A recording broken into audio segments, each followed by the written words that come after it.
नमस्कार, आप देख रहे हैं टैक्स मंत्रा सिर्फ ईटी नाउ स्वदेश पर। आज का जो हमारा शो है वो है कैपिटल गेन टैक्स। आखिर लगता किस पर है कैपिटल गेन टैक्स? प्रॉपर्टी हो, शेयर हो, म्यूचुअल फंड या गोल्ड, मुनाफा हुआ तो टैक्स भी देना होगा, लेकिन कितना टैक्स लगेगा, कब छूट मिलेगी, क्या 2 घर खरीदने पर छूट मिल सकती है, और गिफ्ट और विरासत में जो मिली हुई चीजें हैं उनको बेचने पर क्या होगा?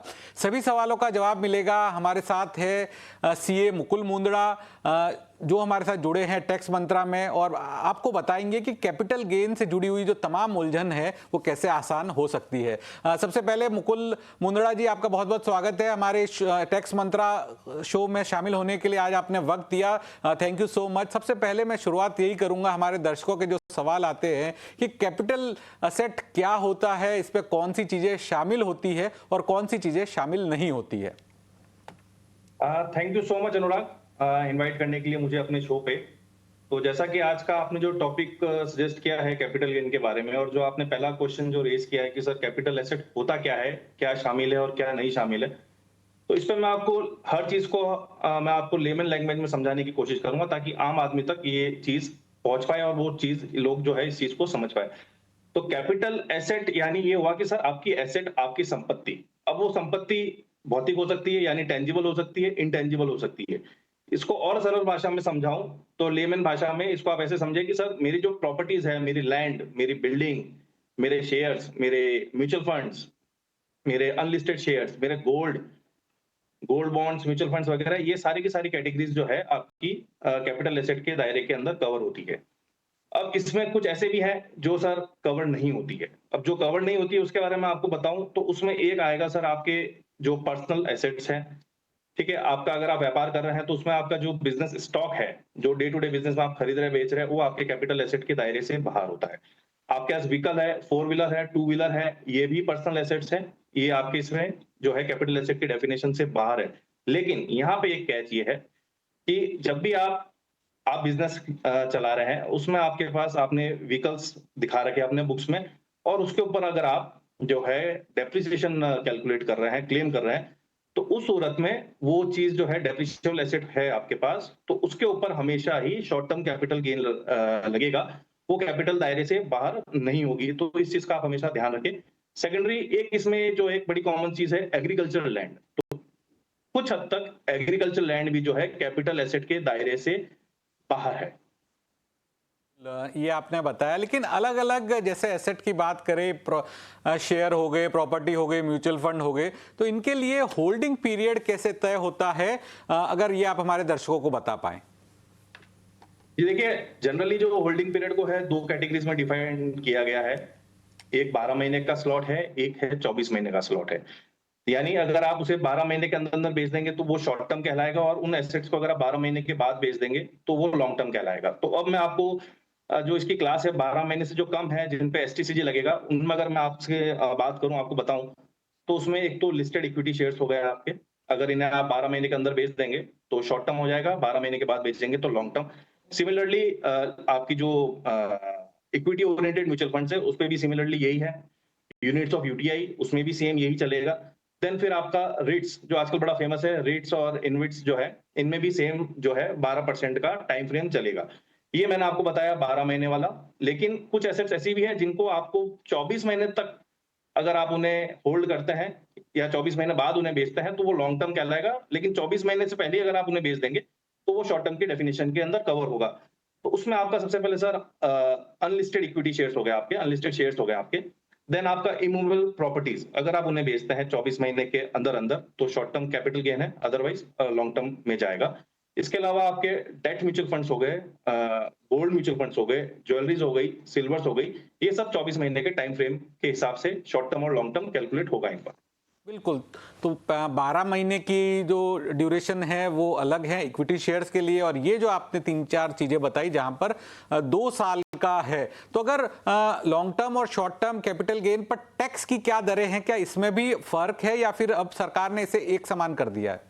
लिस्टेड इक्विटी शेयर्स है, अगर आप उन्हें 12 महीने के अंदर अंदर बेच देते हैं तो आपको जो है 20% का जो है इसके ऊपर कैपिटल गेन लगेगा। और यही अगर आप 12 महीने के बाद बेचते हैं तो 12.5% का कैपिटल गेन लगेगा। इंडेक्सेशन का बेनिफिट नहीं मिलेगा, लेकिन सरकार ने इसके साथ आपको जो है ₹1.25 लाख तक की एक कैपिटल गेन की छूट दी है। इसका मतलब ये हुआ कि अगर आपको ₹1.25 लाख तक का लॉन्ग टर्म कैपिटल गेन हो रहा है तो वो एग्जम्प्ट हो जाएगा। उसके ऊपर का जो भी प्रॉफिट रहेगा वो आपके लिए टैक्सेबल होगा।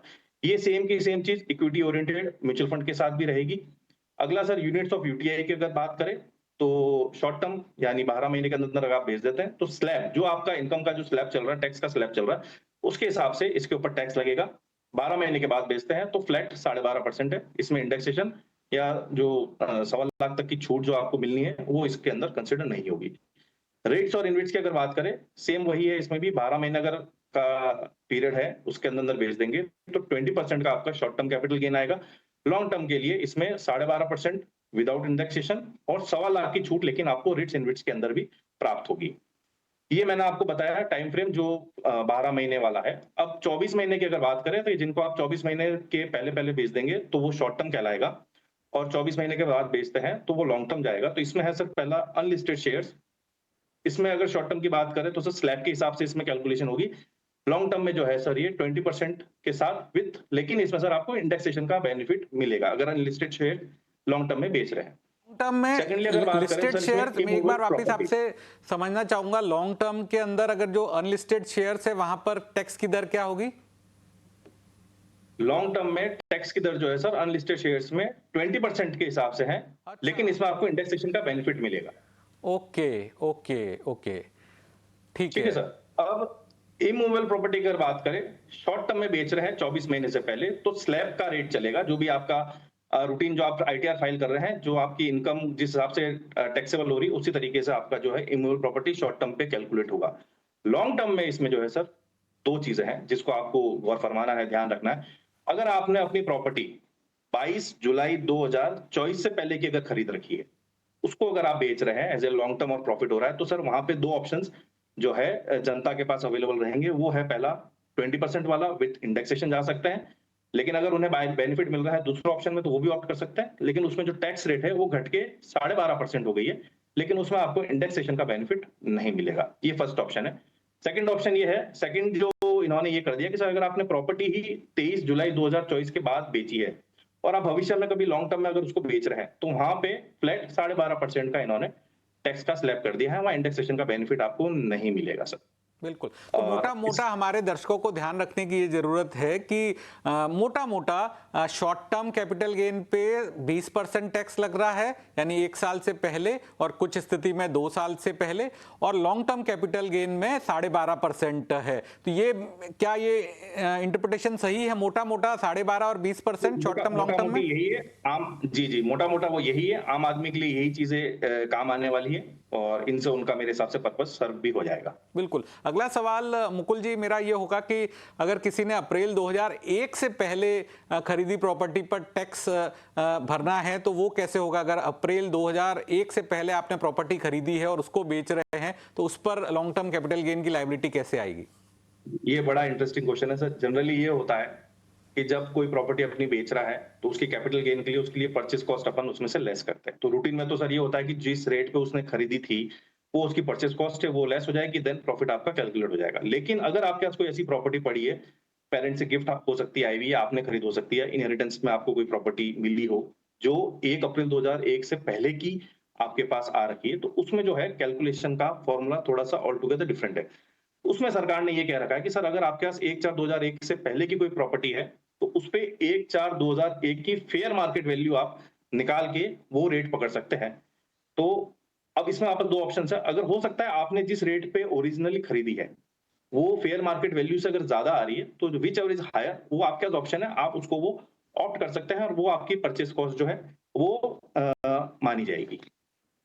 और इसमें ये ध्यान रखें कि इंडेक्सेशन जो है उस समय का 100 का था और आज का जो इंडेक्सेशन है करंट ईयर का वो 376 है। यानी अगर उस समय की कोई प्रॉपर्टी आपने खरीद रखी है, सपोज 100 रुपए की थी, आज उसके अगर आप बेचने जा रहे हैं तो आपकी जो कॉस्टिंग है वो बढ़ के 376 रुपीज हो गई।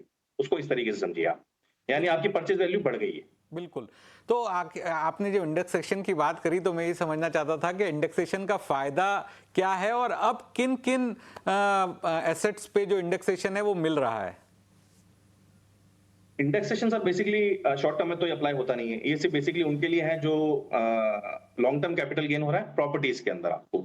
तो वहां आपको जो है इंडेक्सेशन का बेनिफिट मिल जाएगा। लेकिन अब इसमें यह है कि सर आपको इंडेक्सेशन का बेनिफिट जो है तभी मिलेगा जब आपको एक तो पहली बात तो लॉन्ग टर्म आपको होल्ड करनी है और 20% वाला जो इंडेक्सेशन के साथ आपको उसका बेनिफिट मिल जाएगा। जैसे मैंने आपको प्रीवियस क्वेश्चन में मैंने आपको बताया कि 2001 या उसके बाद की भी अगर आपकी कोई प्रॉपर्टी है तो उसका आपको इंडेक्सेशन कैलकुलेट करना है। इसको अगर एग्जांपल के तौर पे मैं आपको समझाऊं तो उसको जो है पब्लिक उसको रिलेट कर पाएगी कि ये 2001 की सपोज कोई वैल्यू प्रॉपर्टी थी मेरे पास, जिसकी वैल्यू मैंने 100 रुपए पकड़ी क्योंकि इंडेक्सेशन 100 रुपए का था, तो मेरे को वो वैल्यू उसकी मिल रही है। आज अगर मैं उसको बेचने जा रहा हूँ उस प्रॉपर्टी को, तो वॉट एवर एक्स वैल्यू पे मैंने उसको बेचा, लेकिन जो मेरी परचेस कॉस्ट है that will be equal to 376, क्योंकि आज का इंडेक्सेशन मेरा जो है 376, यानी वो 100 रुपए की वैल्यू की खरीदी भी रेट आज की डेट में 376 रुपए की मेरी उसकी परचेस कॉस्ट पकड़ी जाएगी। ये मेरा इंडेक्सेशन का बेनिफिट मुझे मिलेगा सर।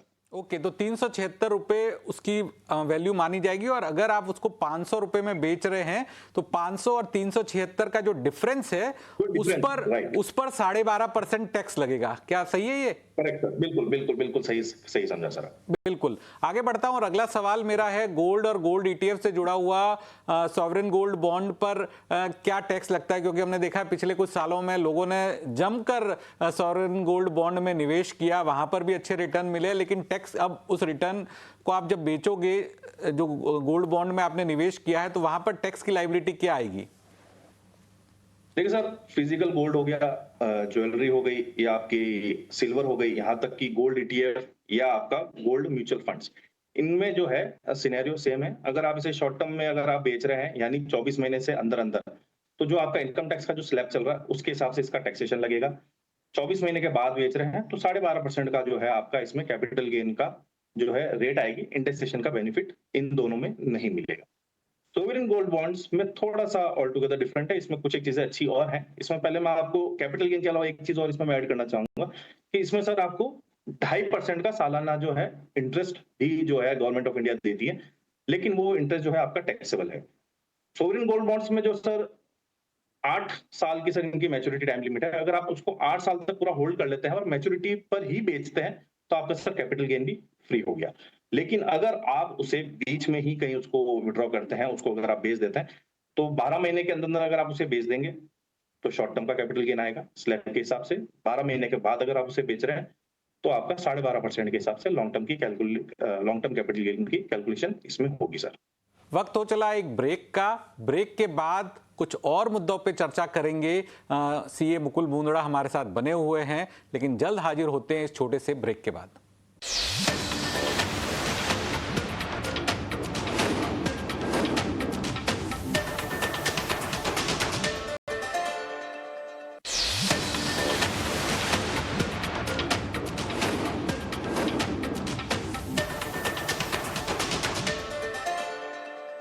ब्रेक के बाद आपका स्वागत है। सवाल जवाब का जो सिलसिला है आगे बढ़ाते हैं। सीए मुकुल मुंदड़ा हमारे साथ बने हुए हैं, उनसे जानते हैं।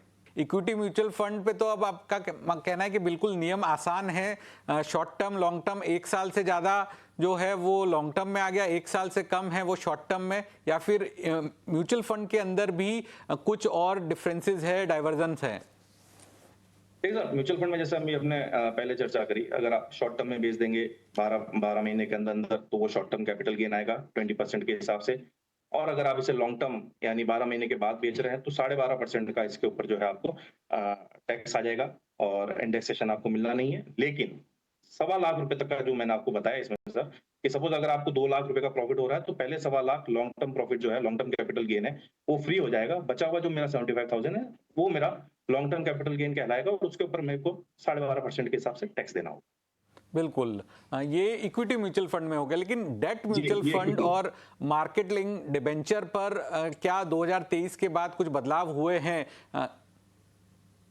जी, इसको सर मैं 2 पार्ट में डिवाइड करेंगे। पहले अपन डिस्कशन कर लेते हैं कि सर जो डेट म्यूचुअल फंड से इनके ऊपर टैक्सेशन पहले किस तरीके से हो रहा था और 2023 के बाद इसमें क्या बदलाव आया।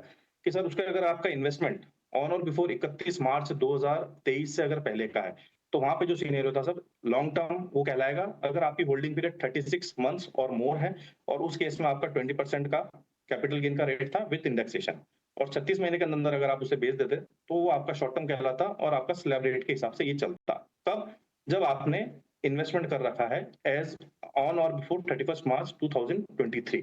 लेकिन अगर आपका और इससे आप बेच दे रहे हैं 23 जुलाई 2024 से पहले, ये एक चीज का आपको ध्यान रखना। सर मैंने खरीदा है 31 मार्च 2023 से पहले, लेकिन 23 जुलाई सॉरी हाँ 23 जुलाई 2024 से पहले मैंने इसको बेच भी दिया है। लेकिन अगर मैंने उसे 23 जुलाई 2024 के अगर मैं बाद बेच रहा हूं तो वहां पे जो टाइम जो पीरियड है वो सर वो इसको घटा के 36 महीने से जो है इन्होंने 24 महीना कर दिया है और रेट में भी चेंज कर दिया है। तो शॉर्ट टर्म कैपिटल गेन है 24 महीने की मेरी होल्डिंग रहेगी अगर मैं उसे 23 जुलाई 2024 के बाद बेच रहा हूँ, स्लैब के हिसाब से वो चलेगा। लॉन्ग टर्म अगर मैं उसे होल्ड कर रहा हूँ यानी 24 महीने के बाद मैं उसे बेच रहा हूँ तो मेरे को 12.5% के हिसाब से इसके अंदर जो है कैपिटल गेन जो है वो अप्लाई होगा, लेकिन इंडेक्सेशन का बेनिफिट इसमें मुझे नहीं मिलेगा। लेकिन तब क्या होगा जब मेरा इन्वेस्टमेंट ही 31 मार्च 2024 के बाद का है। तो इस केस में सर इन्होंने सरकार ने जो चेंज करके आपके होल्डिंग पीरियड को जीरो कर दिया, उन्हें कोई मतलब नहीं है। आपका जो भी प्रॉफिट होगा, एक दिन रखा, 5 साल रखा, it will be treated as short term capital gain only. ये तो स्टोरी सर हो गई आपकी डेट म्यूचुअल फंड। सिमिलरली कुछ स्थिति आपकी जो मार्केट लिंक्ड डिबेंचर्स हैं, उसमें भी सरकार ने कुछ ऐसा ही किया है। उन्होंने भी सर 1/4/2023 से पहले अगर जो भी market linked listed market link जो भी थे आपके डिबेंचर्स, उसमें जो टाइम फ्रेम था सर वो बेसिकली 12 महीने का था। 12 महीने से ज्यादा अगर आप उसे होल्ड करते हैं तो वो लॉन्ग टर्म में जाएगा। 10% का वहां पे आपका जो है रेट था विदाउट इंडेक्सेशन। शॉर्ट टर्म में अगर आप उसे बेच रहे हैं 12 महीने के अंदर अंदर तो आपका जो है इसमें शॉर्ट टर्म कैपिटल गेन लग जाएगा स्लैब रेट के हिसाब से इसके अंदर आपकी जो कैलकुलेशन होगी। लेकिन 1 अप्रैल 2024 का इसको भी सेम उन्होंने उसी पैटर्न पे जैसा जो अभी अपन ने डिस्कस किया डेट म्यूचुअल फंड में 1 अप्रैल 2023 के बाद अगर आप बेच रहे हैं तो सारा ही शॉर्ट टर्म कैपिटल गेन ही कंसिडर किया जाएगा। लॉन्ग टर्म कैपिटल गेन जैसी चीज इन्होंने पूरी तरीके से इन दोनों में हटा दी है।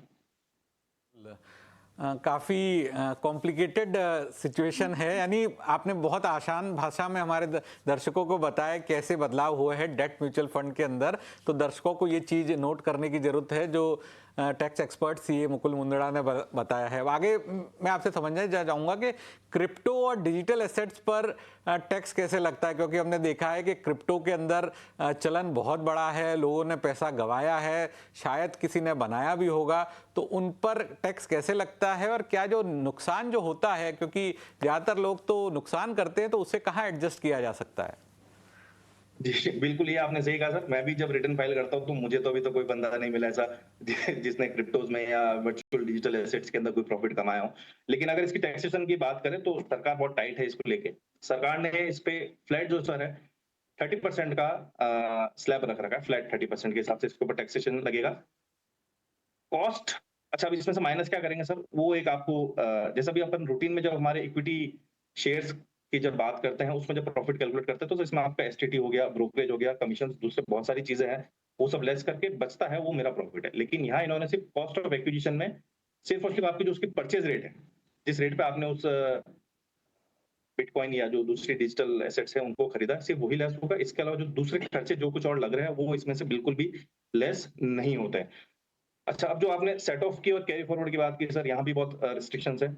आप जो वर्चुअल डिजिटल एसेट से जो आपको प्रॉफिट हो रहा है ये आप किसी और इनकम के साथ सेट ऑफ नहीं कर सकते। इनफैक्ट आप एक वर्चुअल डिजिटल एसेट में जो आपको प्रॉफिट हो रहा है, सपोज आपके पास बिटकॉइन था, बिटकॉइन में आपको प्रॉफिट हुआ, आपने एक इथेरियम भी ले रखा था, इथेरियम में लेकिन आपको लॉस हुआ, तो वो दोनों भी आपस में सेट ऑफ नहीं हो सकते और ना ही वर्चुअल डिजिटल एसेट्स के जो लॉसेस है वो कैरी फॉरवर्ड होंगे। इस चीज का भी आपको ध्यान रखना होगा।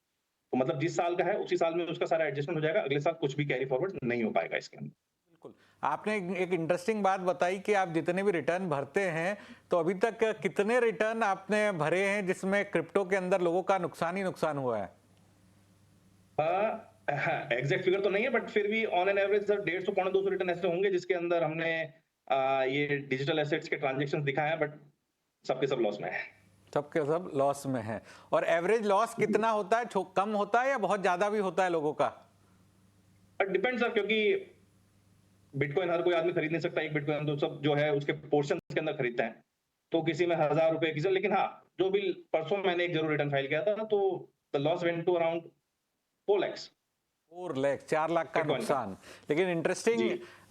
जो आपने ऑब्जर्वेशन बताया कि 150-200 जो भी रिटर्न फाइल किए उसमें हर किसी को लॉस ही हुआ है। आगे एक सवाल जी। आपसे पूछना चाहूंगा, सेक्शन 54, सेक्शन 54F और सेक्शन 54EC में छूट कैसे मिलती है? जी, अनुराग जी, इसमें मैं आपको ये बताना चाहूंगा, जो एक एक सेक्शन को अपन लेके और डिस्कस करते हैं। पहला सेक्शन 54F का अगर मैं बात करूं, तो ये बेसिकली सेक्शन जो है सर, ये होता क्या है, पहले तो आप पहला आप इस चीज को समझे सर। सेक्शन 54 जो है, एलिजिबिलिटी है इसकी सर इंडिविजुअल और एचयूएफ के लिए। सेक्शन 54 में बेनिफिट मुझे तब मिलता है जब मैंने कोई अपनी रेजिडेंशियल हाउस प्रॉपर्टी बेची है, उस पे मुझे कैपिटल गेन हो रहा है लॉन्ग टर्म का। तो अब मुझे वो लॉन्ग टर्म कैपिटल गेन को बचाना है, मुझे उस पर टैक्स नहीं भरना है। तो सरकार ये एक स्कीम लेके आ गई, सेक्शन लेके आ गई, सेक्शन 54। तो इसमें सरकार ने कहा कि सर आप ठीक है, आपको जो लॉन्ग टर्म कैपिटल गेन हो रहा है उसको आपको बचाना है, तो आप एक दूसरे घर में निवेश कर लीजिए। तो वहां जो आपको उसके हिसाब से आप उसके ऊपर कैपिटल गेन की जो है वो बचा सकते हो। कैपिटल गेन का अमाउंट कितना बचेगा, जो आपको लॉन्ग टर्म कैपिटल गेन हो रहा है वो, या जो आपने नया निवेश किया है, जो भी दोनों में से कम होगा, वो आपको एज ए एग्जम्पशन उसका बेनिफिट सेक्शन 54 में मिल जाएगा। लेकिन अभी मुझे निवेश करना कब है सर? अब इसमें तीन चीजें हैं जिस चीज को आपको ध्यान रखना है। जिस समय मैंने ये प्रॉपर्टी बेची है, उससे अगर 1 साल पहले यानी प्रीवियस 1 ईयर के अंदर अगर मैंने कोई नया घर खरीद लिया है, तब मैं उसका बेनिफिट ले सकता हूँ। या मैंने प्रॉपर्टी बेचने के अगले 2 साल में मैं अगर कोई नया घर खरीद लेता हूँ, तब मैं इसका बेनिफिट ले सकता हूँ। या फिर अगर मुझे घर नहीं खरीदना है, मुझे अपना भैया प्लॉट लेके और उसके ऊपर अपना खुद का घर मकान बनाना है, तो उस केस में मेरे पास जो है सर 3 साल की समय सीमा है। तो इस इन तीनों ड्यूरेशन के विद इन अंदर मुझे जो है सर सेक्शन 54 के हिसाब से नए घर में मुझे निवेश करना होगा, तभी मुझे छूट मिलेगी। एक इसमें कंडीशन ये है कि सर जो मैं नया घर खरीद रहा हूँ, वो मुझे एटलीस्ट 3 साल तक होल्ड करना है। मैं अगर उसके 3 साल से पहले पहले अगर उसको बेच देता हूँ वापस नए घर को, तो फिर से सर मेरा जो एग्जम्पशन है वो विड्रॉ हो जाएगा और मैं कैपिटल गेन के दायरे में आ जाऊंगा। सेकेंडली जो है बताया आपने सेक्शन 54F, तो सेक्शन 54F में जो है सर, ये भी वापस इसकी अगर एलिजिबिलिटी की बात करें, इंडिविजुअल और एचयूएफ, लेकिन ये बात करता है कि सर मेरे को रेजिडेंशियल हाउस के अलावा कुछ और बेचा है अगर मैंने, ठीक है सर, सपोज मैंने कोई लैंड बेच दिया है, तो उस केस में आप सेक्शन 54F का कवर कर सकते हैं।